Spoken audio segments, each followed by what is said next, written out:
नमस्ते, मैं डॉक्टर मीनाक्षी उपाध्याय तिवारी आप सबका अपने YouTube चैनल ज्ञान पथ में स्वागत करती हूँ। फ्रेंड्स, रघुवंशम महाकाव्य सीरीज में हमने पिछले वीडियो में चर्चा की थी कि रघुवंश में आगे चलकर एक प्रतापी राजा हुए, राजा सुदर्शन। राजा सुदर्शन के पुत्र का नाम था अग्निवर्ण। जब राजकुमार अग्निवर्ण अपनी एजुकेशन पूरी करके वापस आते हैं तो राजा के मन में विचार आता है कि अब उनका पुत्र राजा बनने लायक हो गया है। वो अपने पुत्र का राज्याभिषेक करके उन्हें राजा बनाकर खुद चले जाते हैं जंगलों की तरफ। धीरे धीरे राजा अग्निवर्ण अपनी प्रजा के बीच में फेमस हो जाते हैं। वो हमेशा अपनी प्रजा के बीच में जाते हैं, उनकी समस्याओं को सुनते हैं और उनकी समस्याओं को दूर करने का पूरा प्रयास करते हैं। यहाँ तक जब राज दरबार लगता था तब वो राज सिंहासन पे बैठते थे तो प्रजा उनसे मिलने आती थी। इस तरह से राजा और प्रजा का जो रिलेशन था वो बहुत ही ज़्यादा स्ट्रॉन्ग हो गया था। इस तरह से दिन बीतते गए। धीरे धीरे राजा का जो इंटरेस्ट था अपने कामों से हटने लगा।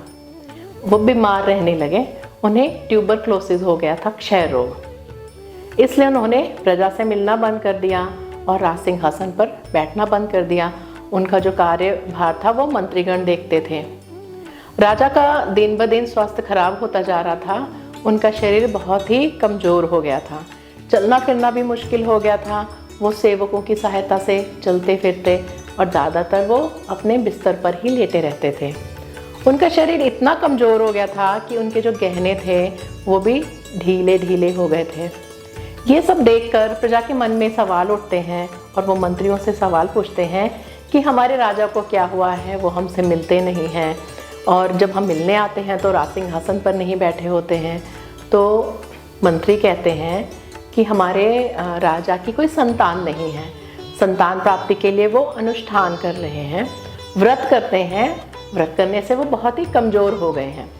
अनुष्ठान पूरा होने पर वो अपने स्वास्थ्य की ओर ध्यान देंगे और स्वस्थ होने के बाद वो आपसे मिलेंगे। ये कहकर प्रजा को बहला फुसला दिया जाता है। इधर राजवैद्य ये सूचना देते हैं कि अब राजा की जो मृत्यु है वो बहुत जल्दी हो जाएगी और एक दिन ये भी सूचना देते हैं कि राजा की मृत्यु हो गई है। प्रजा के बीच में ये बात ना फैले तो उन्होंने ये प्लानिंग किया कि रात के समय में महल के पीछे वाला जो गार्डन है, उद्यान है, उसमें राजा का दाह संस्कार किया जाएगा किसी को बिना बताए। क्योंकि अगर प्रजा में ये बात फैली कि राजा का देहांत हो गया है, स्वर्गवास हो गया है, तो ये जो खबर है ना ये आग की तरह फैल जाएगी और दुश्मनों तक पहुंच जाएगी और दुश्मन बहुत जल्दी आक्रमण कर देंगे। तो रात के समय में बिना किसी को बताए मंत्री, जितने मंत्रीगण थे, वो राजा का दाह संस्कार कर देते हैं। अगली सुबह जो राजवैद्य थे वो ये सूचना देते हैं कि राजा की जो पत्नी है वो गर्भवती हैं।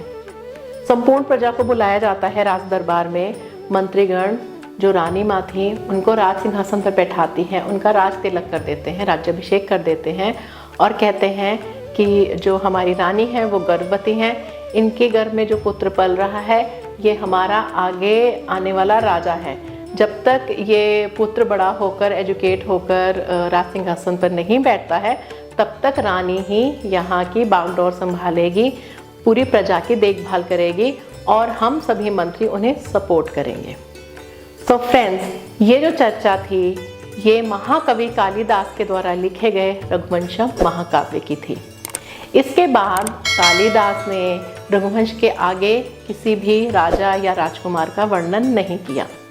सो फ्रेंड्स, हम फिर मिलेंगे नए वीडियो में नए टॉपिक के साथ। लेकिन हाँ, मेरा YouTube चैनल ज्ञान पथ सब्सक्राइब करिए, वीडियो शेयर करिए, लाइक करिए और कमेंट ज़रूर करिए।